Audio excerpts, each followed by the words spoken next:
Hi friends, నమస్తే. రాళ్ళగుండలో బిర్యానీ చేస్తాను. చూడండి, కావాల్సిన బిర్యానీ పౌడరు, అల్లం వెల్లుల్లి పేస్టు, పచ్చిమిరపకాయలు, కొత్తిమీర,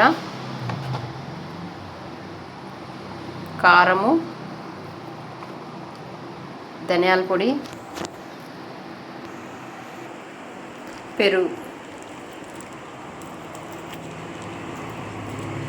ఇవన్నీ వేసుకొని బాగా కలుపుకోవాలి.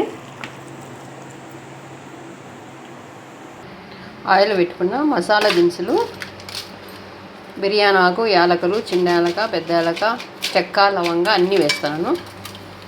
చూడండి, అవి వేగినాక ఎర్రగడ్డ వేసుకుందాము. ఇప్పుడు ఎర్రగడ్డ వేసుకుందాము.